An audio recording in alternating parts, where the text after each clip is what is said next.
estimados amigos, qué gusto de saludarlas a todas quienes están en este horario de la sintonía a través de Conversando la Historia y ya iniciando justamente este año 2021, por supuesto, con toda la buena vibra para toda nuestra gran sintonía, gente que nos ve en todas partes de Chile y el mundo y que nos envía comentarios, buena onda, sugerencias, eso es sumamente importante.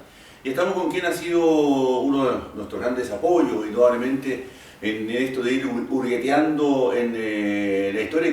Quiero agradecerle justamente la gentileza que nos reunamos al inicio del año, en un mes tan especial justamente para la historia sindical en nuestra zona, acá de Última Esperanza. Tiene que ver justamente con el desarrollo de la empresa, el trabajo del obrero, el tema sindical, por ejemplo, todo ello. Así que voy a agradecerle la gentileza de que nos acompañe una vez más y deseándole un gran año al sociólogo, escritor, hombre del fútbol. El Ñublense clasificó justamente una vez más a la primera división, entre otros grandes atributos que tiene nuestro invitado, don Ramón Arrecaza Sepúlveda. Ramón, ¿cómo estás? Buen saludarlo. Gracias por estar con nosotros y compartir este inicio del año 2021. Buenas tardes. ¿Todo bien? Sí. Contento por lo del Ñublense, me imagino, ¿no? Sí, la verdad es que yo soy chillanejo, pero llevo 40 años en Puerto Natales, no es una cantidad menospreciable de años, ¿no? Exactamente. Sí. Por lo tanto, me alegré mucho de que este equipo de provincia lograra llegar a primera división. Además, porque yo desde muy niño fui hincha de Ñublense. No me perdía partido cuando era un adolescente, ¿no? Ya después me empecé a alejar cuando me vine a la zona, pero siempre lo he estado siguiendo. Y Ñublense, como club de fútbol, tiene un problema, que hace mucho esfuerzo para llegar a primera división, para ser campeón de lo que ahora se llama la segunda, es decir, la primera B. Primera vez. Antes era la segunda división, antes se llamaba también división de ascenso. Pero dura re poco, es decir, a los 2 o 3 años lo mandan nuevamente a los potreros y ahí es más glorioso Ñublense. Porque está en su ámbito, ¿ya? Jugando con clubes como Rangel, como Curicó, donde hay cierta rivalidad entre... ¿Cuál es el clásico ahí, Ñublense con? ¿El clásico? Bueno, hay varios clásicos. Está el clásico de Ñublense con Curicó Unido, está el clásico de Ñublense con Temú, con todas las ciudades que están, podríamos decir, cerca de Chillán. Antes era con clubes de Concepción. Se paraliza el Biobío con todos esos clásicos, imagínense. Así que, Sí, lástima que yo cuando empecé a seguir a Ñublense estaba en un campeonato que se jugaba con todos los equipos de la región del Biobío, donde está el Orcócrano, el Fernández Vial, el Caupolicán de Chihuayante, el Vipla del Irquén, estaba el Serrano de Tomé, estaba bien que tengo buena memoria, cómo me habría impactado todo eso. Estaba el Naval de Talcahuano. Eso le iba a decir Naval, igual aparecía por esa línea. Claro. Y dos equipos más o menos gloriosos en la zona de Concepción, claro, como eran los Cócranes. Los Cócranes es el equipo que tiene más seguidores en la zona de Concepción, tiene más seguidores que el Deportes Concepción. Y para qué hablar de la Universidad de Concepción, que prácticamente no tiene hinchas. Pues. Es decir, tiene hinchas los que somos exalumnos de la universidad, sentimos un cierto apego, pero no tiene esas barras grandes, así bulliciosas y peleadoras, como lo tiene el Fernández Vial. El Arturo Fernández Vial, exactamente, y el otro linajudo Vialino de corazón. Exactamente, el otro linajudo del Biobío, exactamente. Así que, imagínense, hemos conversado un poquito en este inicio del tema futbolero, esta pasión, este ADN que llevamos todos, tenemos nuestro corazoncito, indudablemente, dice que hay una alegría, indudablemente una alegría que le dio el 2020 a nuestro invitado con tertulio acá, don Ramón Arrecaza Sepúlveda, porque el 2020 no trajo muchas buenas nuevas, indudablemente, y esta fue una buena nueva. Vamos a lo nuestro, a lo que nos une, estimado. Un agregado a lo que hemos estado conversando. ¿Cuándo Magallanes va a participar en la segunda división? ¿O va a empezar en la tercera para continuar adelante hasta llegar a la primera B? Yo creo que Magallanes, la región de Magallanes tiene mérito. Antes era difícil, porque en la práctica había un avión a la semana, ¿no es cierto? 2 aviones a la semana. Pero ahora ya es mucho mejor. Claro, pero ahora con el tráfico aéreo que hay y lo barato que resulta viajar, ¿ya? La mayoría de los clubes en el norte del país se mueven en avión, antes se movían pero ahora se mueven en avión, por lo barato del pasaje. Mire qué buen llamado, y es un llamado que la hinchada, el dirigente, realmente... Creo que han habido esfuerzos. Sí, han habido esfuerzos. De hecho, se había planteado en alguna oportunidad que el estadio fiscal, el Rey Polidía, se modifique, sea techado eventualmente para recibir a los equipos que vienen de otras zonas del país. Exactamente. Sí, creo que una de las personas más interesadas en un tiempo fue el ex intendente Flie, que prendió en la idea y trató de impulsarla. Incluso había la posibilidad que el club Magallanes, el viejo Magallanes, la academia, ¿no es cierto?, viniera a Punta Arenas y se estableciera ahí, como lo hizo Green Cross cuando vino a Temuco. A Temuco, exactamente. ¿Ya?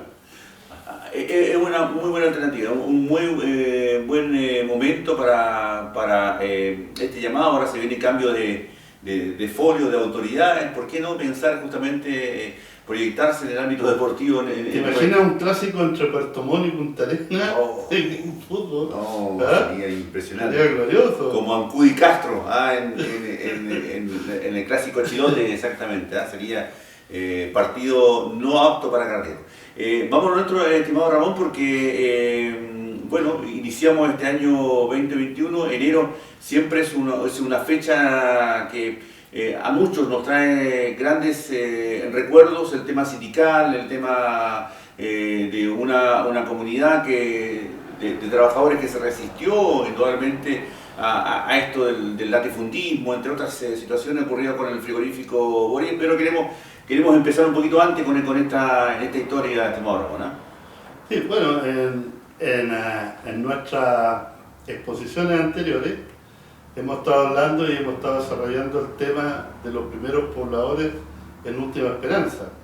Y le dimos mucho énfasis a todo lo que llamamos el desalojo de los primeros pobladores en 1905, para retomar un poco, cuando son y se realizan en Santiago los remates de tierra, y donde pasan a rematarse alrededor de 400.000 hectáreas en la provincia de Última Esperanza.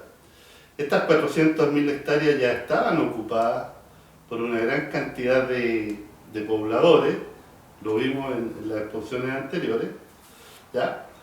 Y que gracias a su presencia fue posible que el 80% del territorio de Última Esperanza fuera asignado a Chile, ¿ya? Gracias al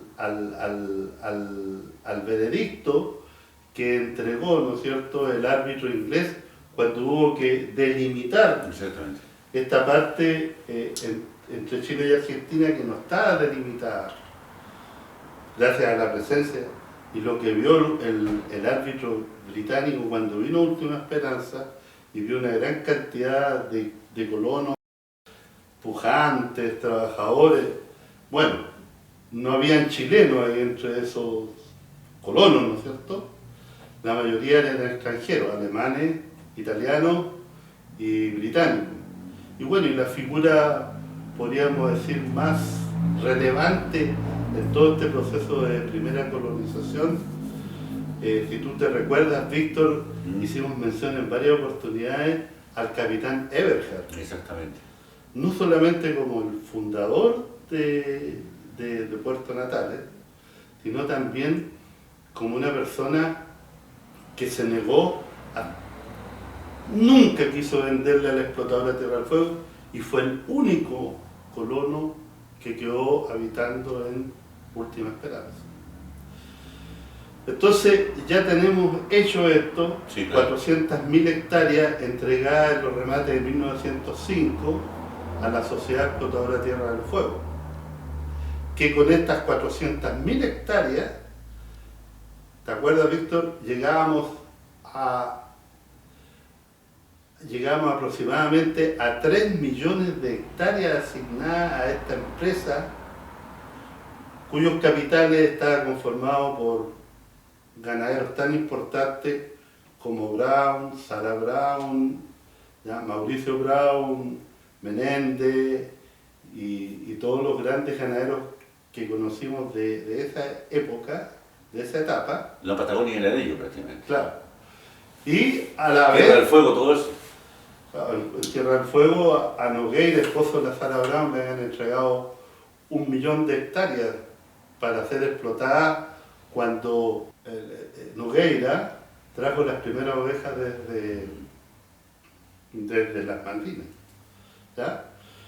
Entonces, tenemos esta característica. Yo por eso, en el libro que edité, que se llama La rebelión de los tirapiedras, Puerto Natales, año 1919, hago una recapitulación y un recuento de lo que fue la sociedad natalina, ya a partir de estos remates, y de cómo posteriormente se fue constituyendo el gran latifundio, la gran empresa capitalista de la tierra, que empezó a traer ovejas desde las Malvinas, ¿ya? Y desde la parte septentrional y central de la región de Magallanes. Y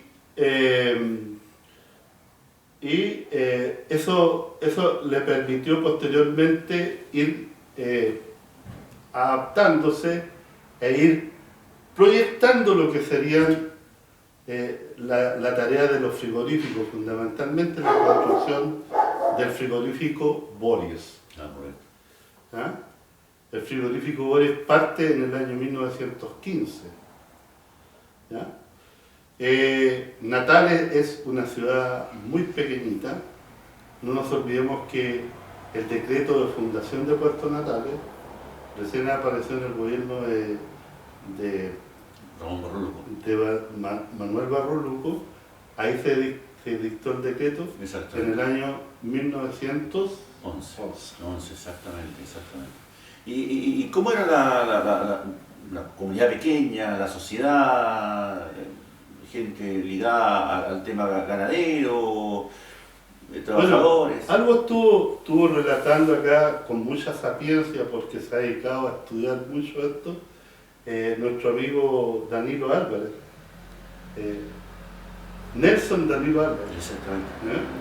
Que está preocupado mucho de esta parte, de la parte del poblamiento y de la parte del desarrollo urbano de Puerto Natales. Puerto Natales, en un primer momento, el poblamiento de Puerto Natales se daba en función de una parte acotada de manzanas que llegaba ya por Filipi hasta Blanco Encalada, bajaba por la calle Bulnes hasta llegar al mar, ¿no? Y posteriormente pues, fueron apareciendo eso. El desarrollo urbano de Puerto Natales también es interesante, porque no nos olvidemos que cuando se iniciaban las labores agrícolas, las labores ganaderas en Última Esperanza, en Puerto Natales, ¿ya? Se traía obreros desde la zona de Puerto Montt. Ahí se enganchaban aquellas personas que realizaban los trabajos, podríamos decir, más fundamentales, más elementales, como podría ser, por ejemplo, el cuidado del ganado, podría ser también todo lo que era la matanza de ganado en el frigorífico, ¿ya? Y la otra parte, como ya había un desarrollo industrial, porque eso es importante. El frigorífico Bories, al ser instalado, viene y trae una fuerte intervención industrial. Esa es una industria, ¿ya? Donde hay procesos, y todos esos procesos indican un cierto grado, podríamos decir, de complejidad. Las personas que venían a trabajar en toda esta parte de hibernación, en esta parte de congelamiento, hay que traerlos del norte, incluso de Europa, ¿ya? La otra gente que viene a trabajar en toda la parte electromecánica, en las maquinarias y en todo lo demás, viene de la zona central del país. Son, podríamos decir, reclutados en las zonas de Concepción. ¿Eh? Eso lo vamos a ver también cuando veamos quiénes son los dirigentes gremiales de estos trabajadores operarios en el frigorífico. Sí, eso es muy interesante, la idiosincrasia que te mantenía en otra pequeña comunidad y que se viene a acrecentar o viene a cambiar de alguna forma con gente que viene de otras latitudes, de otras partes, con otras ideas, anarquistas y todo lo demás. Capaz que ahí viene, se va formando una nueva comunidad natalina, estimado Ramón, ¿no? Bueno, yo lo que siempre insisto y tiene que quedar muy claro, la Sociedad Explotadora Tierra del Fuego no era partidaria de erradicar familias en Puerto Natales. Eso que quede claro, ¿eh? Ellos enganchaban gente en Octubre, en Chiloé, en Castro, en todas las ciudades del archipiélago y los traían a trabajar a Natales, pero terminaban la faena de Esquila, la faena de Matanza, la faena de embarque de los productos que iban a Europa desde acá, esa gente regresaba toda a Puerto Montt, es decir, a su ciudad de origen. Iba rotando, no lo dejaba establecido acá. No, es decir, y las condiciones, podríamos decir, de alojamiento no eran de las mejores, pues decir, tenían una serie de problemas. En ese tiempo eran muy comunes lo que se llamaban las residencias obreras, es decir, eran casas particulares donde podríamos decir, se acondicionaban de tal forma que una gran cantidad de personas llegara a vivir a ese lugar. Mira, si un poco tú te fijas, por eso se dice que en la historia es la gran alcahuete. Sí, la historia denuncia. Sí. ¿Ya? Y hay muchas cosas que se van repitiendo en la historia. No voy a decir es cíclico, porque de repente tú ves el problema de habitaciones que ha ocurrido también con esto del crecimiento de la industria salmonera, por ejemplo, lo que está pasando ahora. No sé si será tan similar a lo que ocurrió con la ganadería, pero creo que va a salir, va por ahí, ese camino, por ejemplo. Sí, por eso yo digo que la historia es la gran alcahuete, la gran acusete. ¿Por qué? Porque resulta que el proceso que existe, es decir, el proceso podríamos decir, de reclutamiento de la masa trabajadora, sí, o lo que se llama en economía el ejército industrial, ¿no es cierto? Esa era hecha en la parte de Chiloé, de ahí venía. Pero ellos no podían radicarse acá, porque no estaban las condiciones. Es lo mismo que sucede ahora. Yo he conversado con una gran cantidad de gente que viene a trabajar a la salmonera, que viene a los centros de cultivo. Claro. Oye, hay gente que viene hasta de la región de Antofagasta, de La Serena y todo lo demás. Demoran 3 días en partir desde sus hogares y llegar a los centros de cultivo. Entonces, uno le pregunta, bueno, ¿y traigan su familia? No, es que el quedarse en Natal en estos momentos es muy, muy caro. Es todo caro. De hecho, una de las situaciones que provocó los lamentables hechos del 19, que ya están en los 102 años exactamente, era el tema de la habitación, el tema de las condiciones en que ellos estaban habitando. Una de las que claro detonó el tema. Si tú analizas el pliego de peticiones del año 1919 de los obreros acá, era en primer lugar que el precio de los pasajes eran demasiado caros. ¿Por qué? Porque había una sola empresa naviera que era Brown y Blanchard Y cobrando lo que quería. y trabajaba a mano a como ellos querían.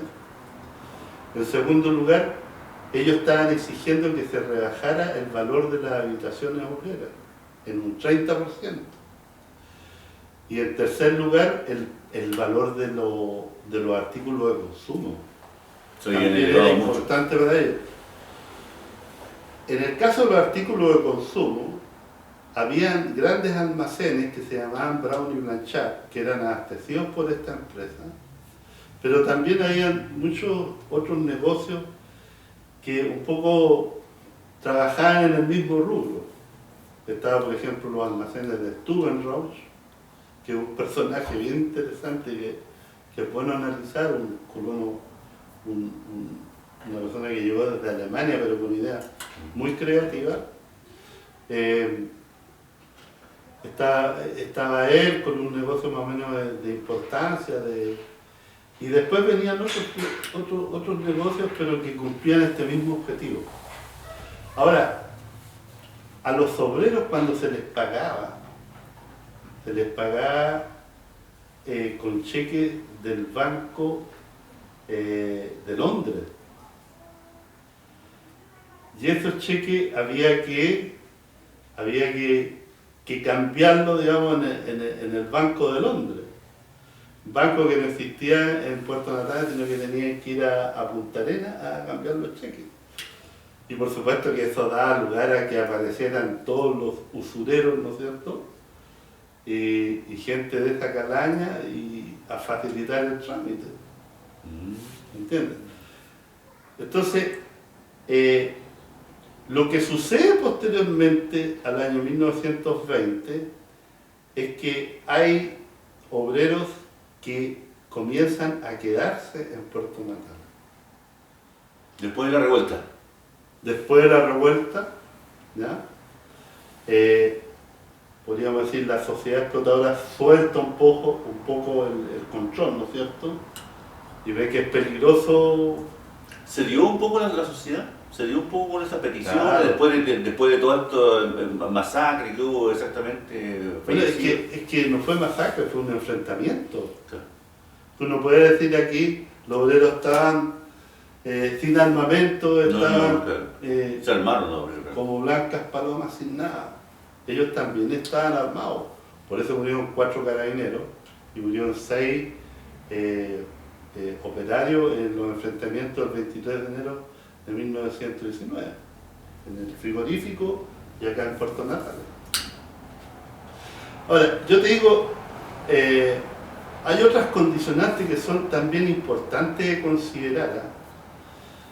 El trabajo el trabajo de quienes laboraban en la ganadería en Magallanes y en la República Argentina, ¿ya? En los territorios, podríamos decir, límites con Chile, ¿ya? Era un trabajo, podríamos decir, que tenía un cierto grado de, digamos, no de sujeción a la tierra como existían en los campos de la zona central de Chile. En la zona central de Chile, hasta mediados del siglo pasado, ¿ya? Existía en la propiedad de la tierra un feudalismo desatado. Es decir, en los años 1900, los trabajadores de la tierra en los campos de la zona central de Chile eran verdaderos siervos de la gleba o siervos de la tierra, ¿ah? Donde el dueño, el patrón, vendía el fundo, ¿no es cierto? Con todo.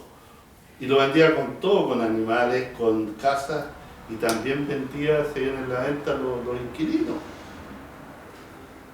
Acá el trabajador de la tierra, el trabajador de campo y frigorífico, tenía sus asociaciones gremiales, tenía sus sindicatos. ¿Por qué? Porque hay un manejo, podríamos decir, con la visión de los dueños del capital, pero traídos desde Europa. No. Fundamentalmente porque la Sociedad Explotadora Tierra del Fuego tenía un socio mayorista que era Duncan, ¿no es cierto? Él era como el que tenía la mayor cantidad de las lucas de toda la sociedad. Claro, tenía la mayoría de las acciones. Entonces, por eso el trabajador acá de los campos, de los frigoríficos, después logró tener mejores condiciones de habitabilidad y de vida misma. Y como te digo, después la sociedad explotadora empezó a ceder un poco. Pero también no nos olvidemos que estamos desde el año 1914, estamos viviendo la Primera Guerra Mundial. Vamos a llegar a eso, estimado Ramón, vamos a llegar a eso. Qué interesante, ¿eh? Vamos aprendiendo con cada historia que allí vamos concatenando justamente con nuestro invitado a través de las pantallas de Conversando la Historia. Vamos a una pausa y ya retornamos con los amigos. Supermercado Colo Colo 2 es el campeón del Barrio Alto y de su economía. Atención, recibimos nuevos productos para nuestros amigos venezolanos y colombianos. Sí, la más completa variedad. Recuerde que todos los días tenemos las exquisitas comidas preparadas. Además, contamos con un gran stock de alimentos para mascotas, para gatos y perros. Los dog y cat lover tienen de todo. Algunas ofertas: leche nido entera en polvo, 7.990 pesos. Huevos la unidad, 85 pesos. Sí, esto y mucho más en Colo Colo 2. Somos el campeón del Barrio Alto y de su economía.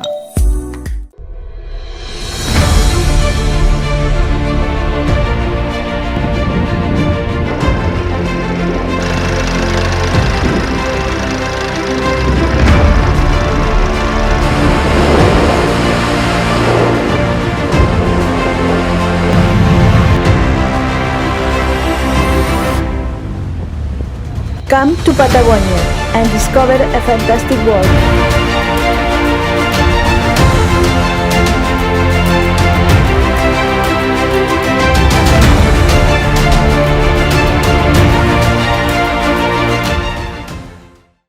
Roda Austral. En Puerto Natales atendemos las necesidades de las empresas de la región y público en general. Abordamos diversos ámbitos: automotriz, industrial y agrícola. En Roda Austral somos especialistas en rodamientos y en retenes con una amplia variedad de las principales marcas del mercado, tales como Timken, NSK, SKF, Goyo, SNR, MBS, Rollwide. Variedad en correas de todo tipo y medidas. Debido a la contingencia sanitaria, sanitizamos una vez por semana para que usted esté seguro en nuestras dependencias. En Roda Austral les invitamos a cuidarse y cumplir con todas las normas sanitarias. Roda Austral. Superfruit en Bulnes 832 somos 100% natalinos. Recuerde que nos preocupamos de su salud y aplicamos todos los protocolos en esta pandemia dentro de nuestro establecimiento para que usted se encuentre seguro. Todas las semanas traemos carga del norte del país vía aérea, marítima y terrestre. Utilice nuestro servicio de delivery, donde usted puede realizar sus pedidos en nuestros fonos fijos, vía WhatsApp y escribiendo a nuestro correo superfruit@hotmail.com. Superfruit es economía para su hogar. Les pedimos que se cuide y juntos superaremos esta pandemia. Somos 100% natalinos.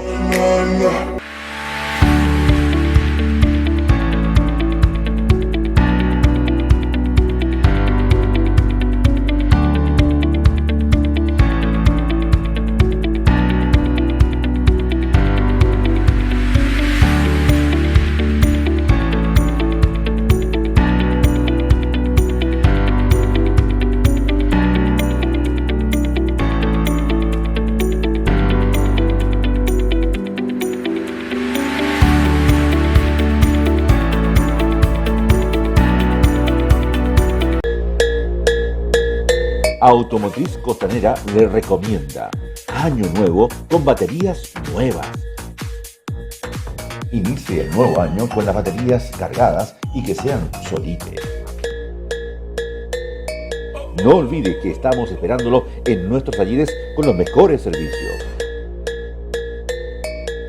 Vaya donde usted quiera, pero como siempre, con Automotriz Costanera. Bien amigos, estamos de regreso a través de las pantallas de productora Natales, justamente saliendo para toda la región de Magallanes y también en nuestras redes sociales a través de Conversando la Historia con nuestro invitado, el sociólogo escritor Ramón Arrecada Sepúlveda. Ramón, nos quedamos en el tema de que un poco visualizando a la sociedad natalina, la llegada justamente de mano de obra calificada y no tanto desde el norte del país o la parte más casi sur austral, como es la parte de Chiloé exactamente, y se venían fechas relevantes para el mundo. 1914 también concatenaba esto con el tema justamente de la Primera Guerra Mundial. ¿Qué pasaba con nuestra comunidad, con nuestra sociedad justamente en ese tiempo? Claro, tú tienes que entender que la Primera Guerra Mundial, de su desarrollo y al final de la guerra, produjo todo un reordenamiento de nacionalidades, de la sociedad europea. ¿Ya? Estaba en ese tiempo el Imperio Austrohúngaro, que entró en la guerra. Y por eso muchos de los migrantes que llegaron a Magallanes venían del Imperio Austrohúngaro, de las nacionalidades. Hablemos de Bosnia, de Eslovenia, Croacia y todas estas nacionalidades que formaban el Imperio Austrohúngaro. Resultaba ahí que a los jóvenes se les utilizaba para mandarnos a la guerra, los jóvenes de estas nacionalidades, como carne de cañón, sin instrucción. Entonces por eso se da que una gran cantidad de jóvenes llega a Magallanes, ¿no es cierto? Primero llega a Buenos Aires, posteriormente viene a Magallanes, ¿ya? Porque el track de los barcos que van desde Europa a Valparaíso, como no existía el canal de Panamá, pasan por Magallanes.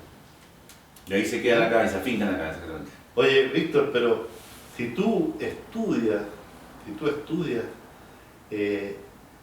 la llegada de los yugoslavos, se llamaban en ese tiempo, a Magallanes, es realmente una historia muy bonita.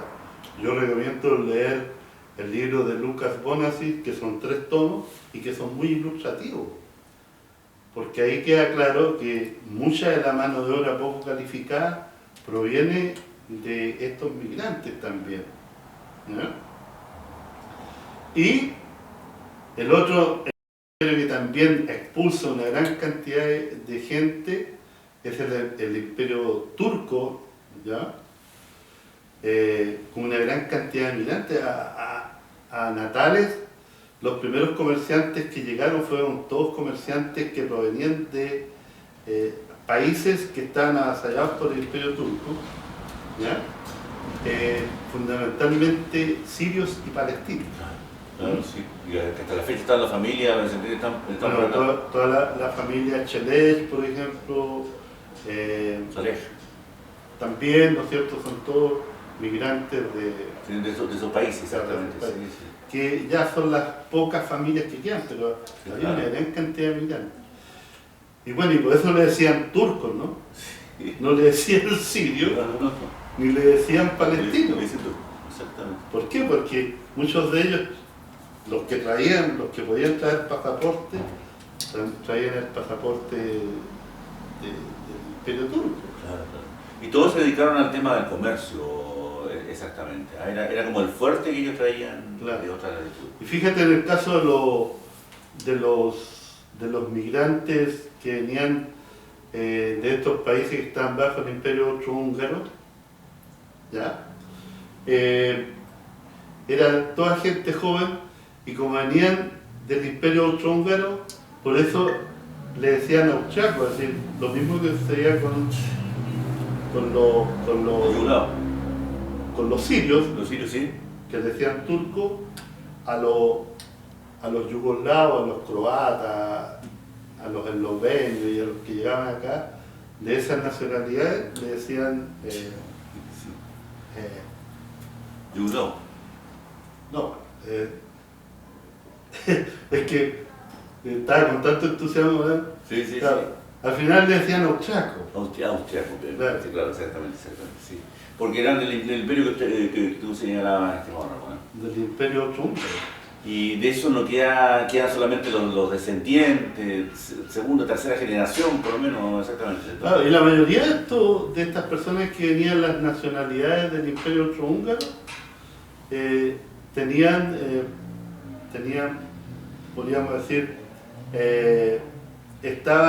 tenían tendencia hacia las ideas socialistas. Porque como eran nacionalidades, era el único partido en Europa que aceptaba, el Partido Socialista en Europa era el único que aceptaba personas de nacionalidades, es decir, dependientes de países más grandes. Entonces está esta cuestión, la llegada a raíz de la Primera Guerra Mundial, está también el establecimiento de la aduana en Magallanes. Fíjate que Punta Arenas crecía urbanísticamente. Víctor, si tú puedes comprobarlo en el centro de Punta Arenas, Sí. te vas a dar cuenta que es como estar en el centro de Madrid o en el centro de cualquier capital europea, El gigante. por las construcciones y todo lo demás. ¿Ah? Punta Arenas iba para ser un imperio. Por eso yo siempre digo, cuando hablan de Punta Arenas, yo digo, bueno, ese es el imperio que no fue. Porque comienza el Puerto Libre y se acaba esta, podríamos decir, actitud pujante y las inversiones y la gente que tenía cierto capital partieron hacia el lado argentino, porque ahí no había aduana. Fíjate que la flota de Magallanes, la flota chilena de propiedad de gente de Chile con banderas chilenas, cuando vino la aduana a Punta Arenas y Punta Arenas dejó de ser Puerto Libre, inmediatamente cambiaron de bandera y colocaron bandera argentina. Ese es un motivo no menor para un poco calibrar qué es lo que perseguían todas estas personas pertenecientes a los grupos económicos. Es decir, a ellos lo único que les interesaba era el asunto del capital y crecer. Y en Europa también se da la tendencia, ¿no es cierto?, podríamos decir, a colocar en duda los mandatos monárquicos y a la vez tratar de imponer la nueva ideología que era el marxismo, con la toma del poder por parte de los trabajadores. Todos creían que el primer país socialista en el mundo, marxista en el mundo, iba a ser Alemania, porque era el país que tenía una mayor cantidad de clase obrera industrial. Claro. E ilustrada. Sin embargo, mira lo que son las cosas. El primer país socialista en el mundo fue Rusia, al ser derribada la dinastía, ¿no es cierto? El bolchevique, el zar, todo eso, exactamente. Claro, es decir, se derriba la monarquía rusa, pasan a tomar el poder los bolcheviques, ¿ya? Y establecen el socialismo. Pero ¿qué es lo que era Rusia? Rusia era el país más atrasado de Europa, un país donde todavía se vivía el feudalismo. A diferencia de Alemania, que ya venía de una guerra exactamente del 14 al 19. Que traía otro desarrollo, igual que Inglaterra y Francia, ¿no es cierto?, traían un desarrollo industrial más o menos de importancia. Y toda esta situación produjo que se vaya prendiendo un polvorín justamente en el mundo y que esto no fuera ajeno acá en la Patagonia, Ramón. Todas estas ideas socialistas, anarquistas, etcétera. Lógico, y permite, digamos, tener los fundamentos de parte de los trabajadores porque estamos hablando acá, ¿no es cierto?, de la división entre el capital y el trabajo. Entonces los trabajadores decían, bueno, si nosotros colocamos el esfuerzo y nosotros colocamos el trabajo, nosotros somos los que generamos la riqueza. ¿Ya? Y está la ideología marxista, ¿no?, esto planteada por Marx y Engels, y que refuerza esta idea, es decir, los que son dueños del trabajo son los que tienen que tener el poder, es más que nada un problema de poder, es decir, ¿quién dirige el Estado? Y en el caso de Rusia, ¿no es cierto?, el Estado pasó a ser dirigido por los obreros y campesinos. Entonces, esto como que abrió los ojos a la gente y dijo, bueno, es posible lo que hasta hace poco era simplemente una quimera, una utopía. Se hablaba de utopía. Era casi imposible irse en contra del empleador, del Estado, o lo que sea, o del rey, del emperador, era imposible. Claro. Entonces, ahí es donde empiezan a aparecer los partidos socialistas, que posteriormente van a ser partidos comunistas, y empiezan a aparecer también algunos movimientos, como es el caso del anarquismo. Que fue el movimiento predominante en esta situación acá en enero del 19, ¿no, Ramón? Yo he estudiado bastante esta cuestión, es decir, sobre todo desde el punto de vista de las ideologías de la época. Me he leído el diario El Socialista, que es el diario del Partido Socialista de Magallanes, me lo he leído de punta a cabo. Y la verdad es que nunca se plantea esta rivalidad entre, o este destacar y decir este tipo es socialista y este otro tipo es anarquista. Ya. Como en otras partes del mundo, donde anarquistas y comunistas fueron enemigos terribles, ¿ya? Como en la Guerra Civil Española, por ejemplo, donde los anarquistas mataban a los comunistas y los comunistas mataban a los anarquistas. Hasta la fecha no se llega mucho, parece, ¿no? De lejito, ¿no? Por supuesto que sí, porque en el caso del anarquismo hay la idea del sacrificio individual, ¿ya?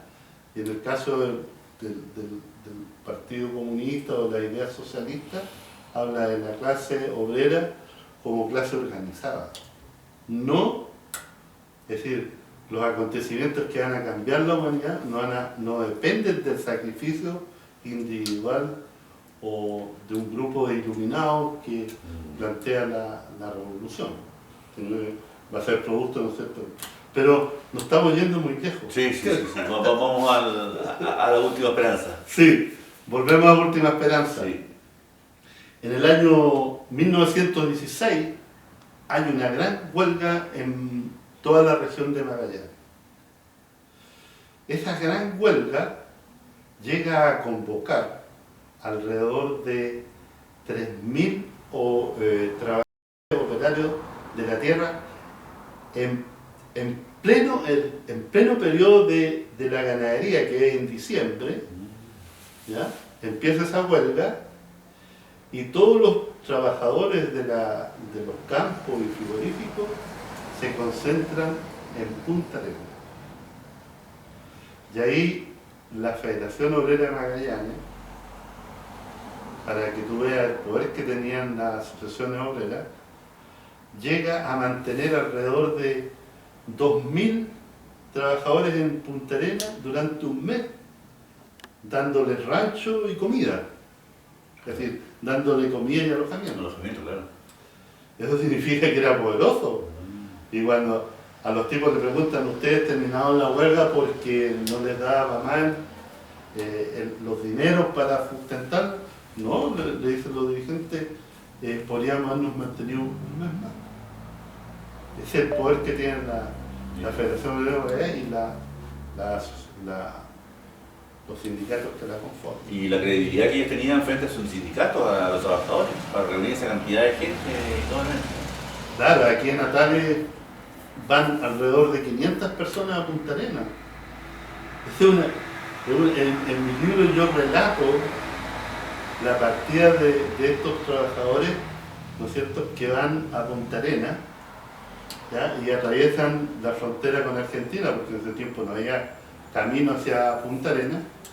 Y tuvieras, Víctor, es decir, tú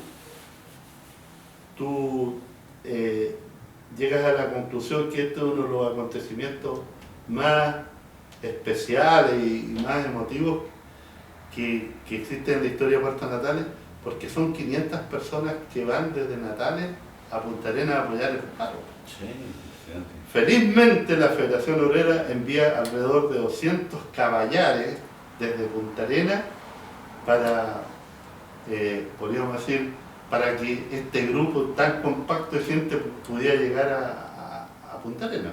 Sí. Le mandaron un refuerzo, o sea, transporte para que ellos se puedan... Claro, pero el transporte llegó recién a Morro Chico.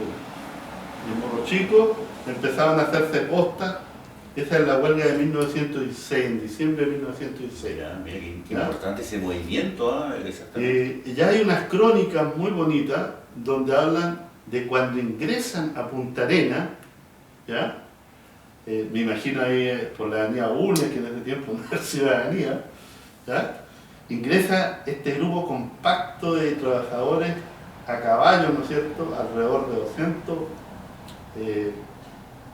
podríamos decir, afiliados a la Federación, a caballo a Punta Arenas, y realmente fue emocionante. Fíjate que estuvieron un mes en Punta Arenas todos estos trabajadores y no se produjo ni un incidente, ni un incidente. ¿Y consiguieron algo así? Claro, consiguieron, esta fue la primera gran negociación colectiva que tuvo la explotadora. Pero qué presión, con 3.000 personas en Punta Arenas, imagínense, ahí estaba la sede de la explotadora, por ejemplo, excepcional. Sí. Bueno, hablemos un poco de lo que sucedió en el año 1919 en Puerto Natales. Vamos a hacer eso, vamos a hacer una pausa, amigos, porque está muy interesante esto. Ahora nos vamos a lo ocurrido. El año 1919 ya relataba ahí Ramón exactamente lo que ocurrió con esta huelga del 16, que no debe tener a nadie en la historia, por lo menos en esa historia, inicio justamente del siglo. Vamos a una pausa y ya retornamos.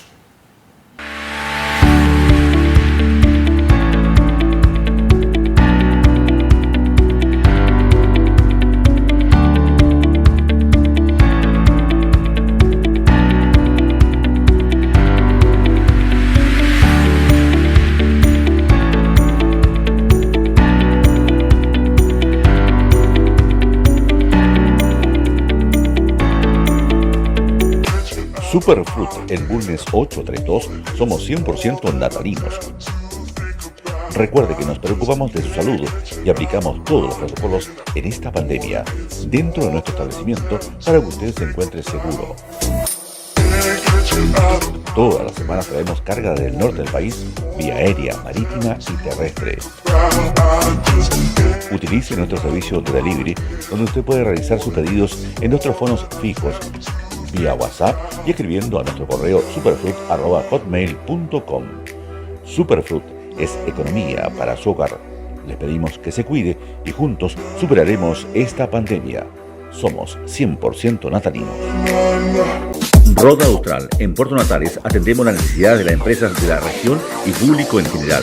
Abordamos diversos ámbitos: automotriz, industrial y agrícola.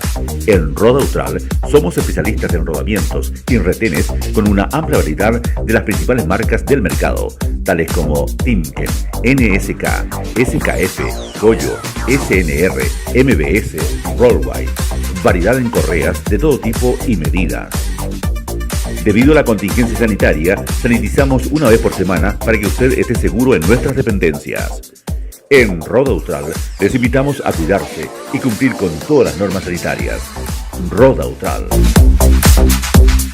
Supermercado Colo Colo 2 es el campeón del barrio alto y de su economía. Atención, recibimos nuevos productos para nuestros amigos venezolanos y colombianos. Sí, la más completa variedad. Recuerde que todos los días tenemos las exquisitas comidas preparadas.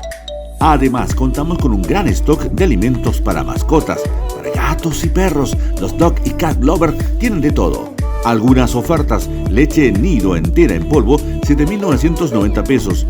Huevos, la unidad, 85 pesos. Sí, esto y mucho más en Colo Colo 2. Somos el campeón del barrio alto y de su economía. Automotriz Costanera le recomienda año nuevo con baterías nuevas. Inicie el nuevo año con las baterías cargadas y que sean Solite. No olvide que estamos esperándolo en nuestros talleres con los mejores servicios. Vaya donde usted quiera, pero como siempre, con Automotriz Costanera. Bien amigos, estamos de regreso y ahora la máquina del tiempo y la máquina de televisión y de las comunicaciones nos lleva justamente en este periplo donde hemos ido itinerando por Primera Guerra Mundial, por el tema del latifundismo, la huelga del 16. Vamos al año 19, estimado Ramón, exactamente. En el mes de enero se conmemoran justamente lo que ocurrió el 23 de enero del año 19, exactamente, con esta revuelta obrera en Puerto Boris. ¿Qué pasa el 19 exactamente? Claro. Mira, yo te digo como cientista social, como sociólogo, yo llegué hace 40 años a Magallanes y gran parte de mi estadía en Magallanes ha sido aquí en Puerto Natales.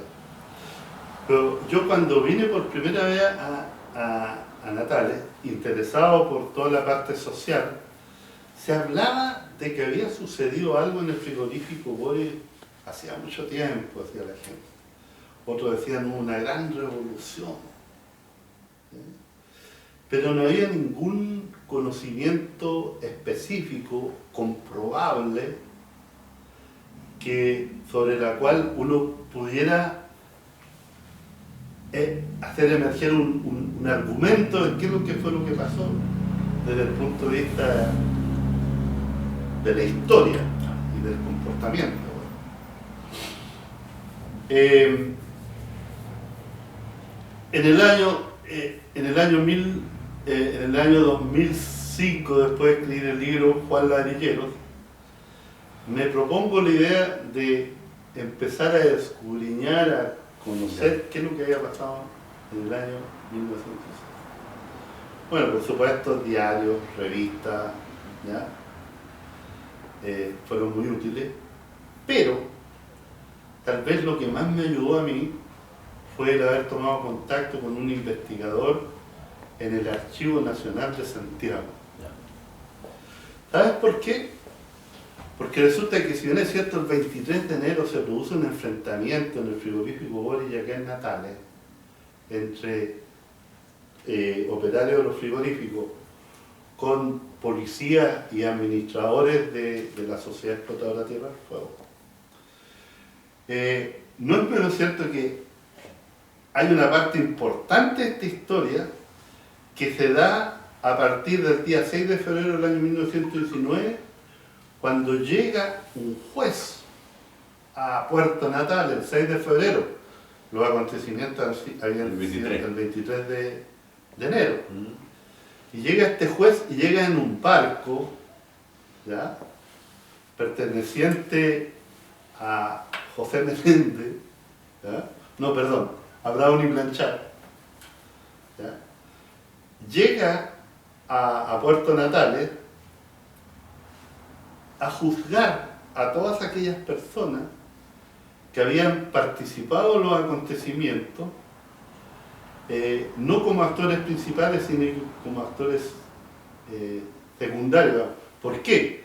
Porque los actores principales, donde estaban los dirigentes, ¿no es cierto?, de la Federación Obrera, hayan muerto, murieron en los enfrentamientos. Los otros que estaban más cercanos a esos dirigentes, ¿ya? Esos dirigentes se fueron de acá, huyeron de acá. Entonces aquí quedaron una gran cantidad de ciudadanos que habían participado en estos acontecimientos, pero la verdad es que no estaban grandemente comprometidos con la cuestión. Y vino este juez, ya a Puerto Natales, y los interrogó. Y se llevó para Punta Arenas en el barco, porque el barco abajo, la parte de abajo del barco, la habían transformado en una especie de cárcel. Se llevó a 22 personas, más 7 personas que estaban heridas producto de los enfrentamientos en Punta Arenas. Hicieron un total de 29 personas que iban a ser juzgadas por los acontecimientos y por los hechos del 23 de enero de 1919. Ahí hay un expediente judicial. Que usted lo vio, lo relata también en su libro. Producto de ese expediente judicial se juzgó a las personas. Esas detenciones y ese juicio a los participantes de los acontecimientos duró 4 años. Y al final los últimos que salieron, y todos los que salieron, fueron declarados inocentes. Bien. Ese expediente de 1600 páginas sobre los sucesos de 1919 está en el Archivo Nacional. Documento histórico. Está ahí. Y está con todos los relatos, indudablemente, de las personas que eran inculpadas, sus testimonios, todo. Pero hay en el expediente es prolijo, Sí. en detallar todo lo que sucedió previo, en el día de los incidentes y después de los incidentes. Después de 4 años... ¿Qué hacer con ese archivo, Víctor? Sí. Para un investigador. Es decir, ese archivo, ese expediente judicial lo descubrió esta persona con la cual yo estaba trabajando en la Biblioteca Nacional, un investigador. Qué documento histórico, Un día me llama y me dice, lo encontré. Bueno, y yo dije, ¿qué hacemos? Así que a la próxima semana ya estaba en Santiago viendo el expediente. Pero tú sabes que el expediente te lo entregan por un rato ahí en el Archivo Nacional para que tú lo veas. Puede ser 2, 3 días, 4 días. ¿Ah? Pero no lo puedes sacar de ahí.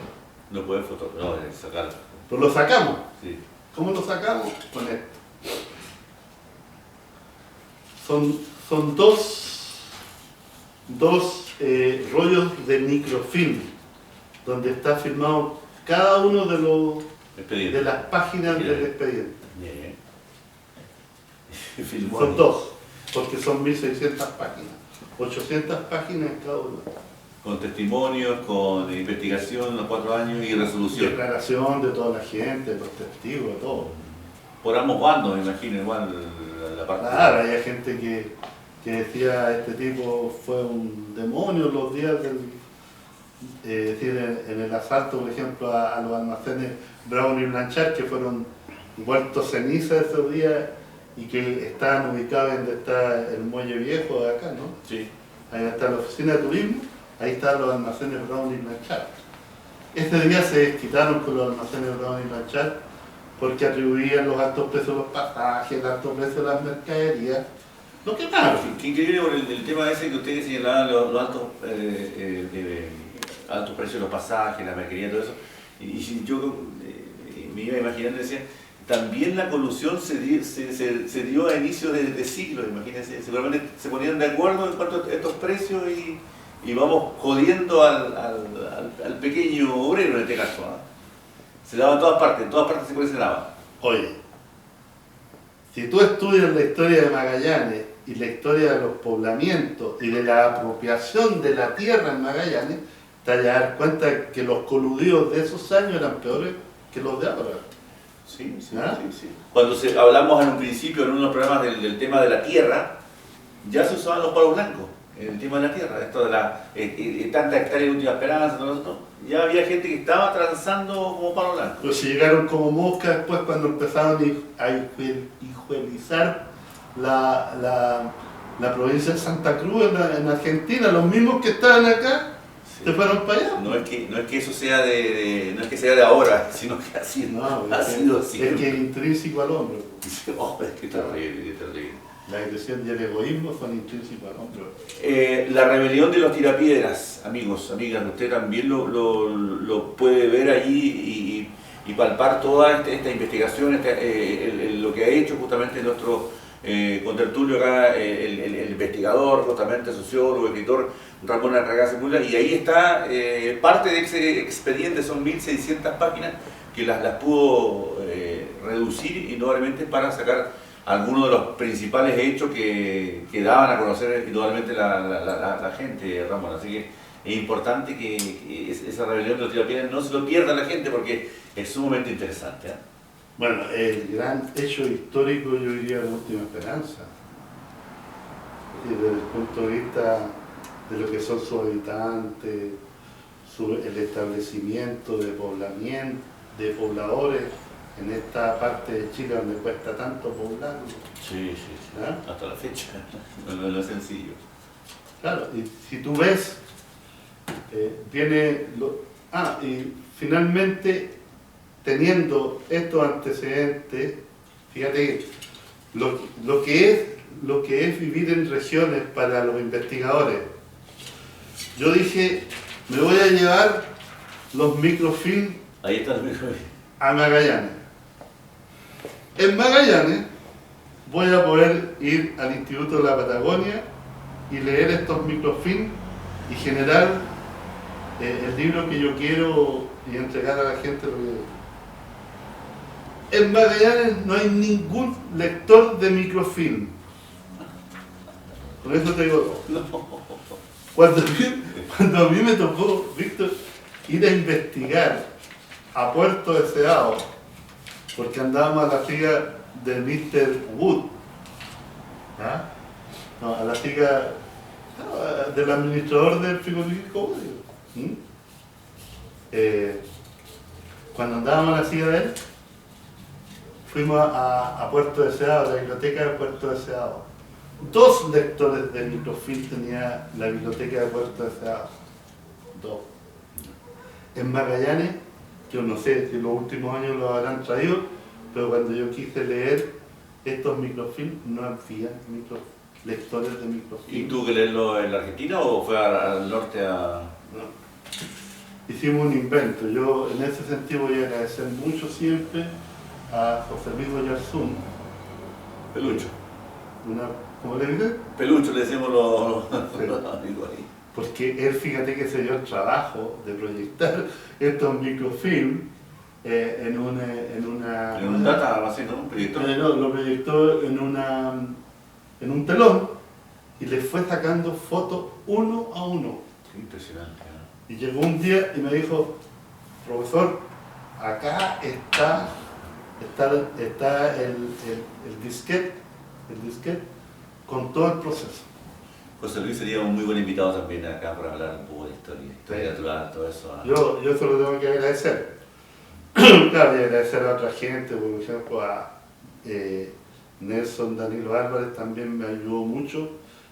Nelson Danilo se metió a investigar en la biblioteca naval de Valparaíso y encontró una revista Zigzag que está dedicada a los hechos de Puerto Natales del año 1919, una gran cantidad de fotos que están en el libro. Fue el gran acontecimiento, ya lo señalaba Ramón, esto de la revuelta obrera del 19, fue el gran acontecimiento que hizo el despertar sindical en el país, lo del 23 de enero. Yo no diría tanto eso, ¿no? Porque Porque está la Patagonia. No te olvides tú que en Chile ya existía un fuerte movimiento sindical en la zona del Salitre. El Salitre, exacto. En la zona norte de Chile, ¿ya? No te olvides tú en la matanza de la Escuela Santa María. Exactamente. Fue antes. Pero en la Patagonia fue el movimiento indudablemente que hizo un despertar. ¿Sí? En la Patagonia yo diría que sí, que... Porque después vendría la masacre de la Federación Obrera, ¿cierto? Los acontecimientos de Puerto Natales, podríamos decir, son el primer aviso de que algo no andaba bien. Así como el estallido, como se dice ahora, el estallido social. Sí. Fue el primer estallido social, en la Patagonia. En la Patagonia, exactamente. Y posteriormente vino una especie de revancha, no lo neguemos, históricamente es una revancha, lo que sucedió con la quema de la Federación Obrera de Magallanes en Punta Arenas, el 27 de julio del año 1920, ¿no? Estamos, amigos, ya llegando al final de esta programación, realmente muy interesante, como siempre, esta conversación con Ramón Arriagada Sepúlveda, sociólogo, escritor, investigador, justamente, hablamos hasta de fútbol en este inicio, así que esta no va a ser la primera ni la última vez que vamos a estar en contacto, porque vamos a seguir analizando indudablemente lo que nos está en nuestra rica historia acá en la provincia de Última Esperanza. Ramón, solamente agradecerle la gentileza, como siempre, y no sé si desea puntualizar algo más. No, agradecerte a ti el interés que pones en todos los temas. Para mí realmente es un agrado que tú me entrevistes, porque denota que existe este espíritu por saber más cosas de la historia que generalmente no se le difunde. No. Y sabe usted que uno va aprendiendo con cada programación, con todos los invitados, con usted, con Danilo, el otro día con Coco, entre otros que me recuerdo en este instante, Coco Díaz. No, es genial, uno va aprendiendo, y eso también nuestra gente, nuestro público lo ha agradecido en todas partes. Yo te miro, te veo a tus entrevistados, me parece genial, y la verdad que yo le agradezco a toda esa gente que nos ha apoyado, Ramón, ¿eh? Así como usted. Te agradezco, y te digo que estás haciendo una muy buena labor. Perfectamente. Los programas estos valen más que 10 libros. Exactamente. Y no, bueno, hay época de candidatura y todo eso, pero no estamos candidatos para nada exactamente, pero estamos contribuyendo al acervo cultural, que eso es muy importante, dentro de nuestra modesta vereda, estimados amigos. Gracias a Ramón. Bueno, yo te digo una cosa, hay pocas ciudades en Chile del tamaño de Puerto Natales que puede contar una historia tan riquísima como la que estamos contando. Exactamente. ¿No? Gracias, Ramón, muy gentil. Ramón Arriagada Sepúlveda, sociólogo, escritor, investigador, hombre también del fútbol, entre otras actividades, ha estado en diálogo a través de Conversando la Historia, que tendremos otra programación próximamente, así que les doy un abrazo a todos ustedes. Gracias, hasta siempre.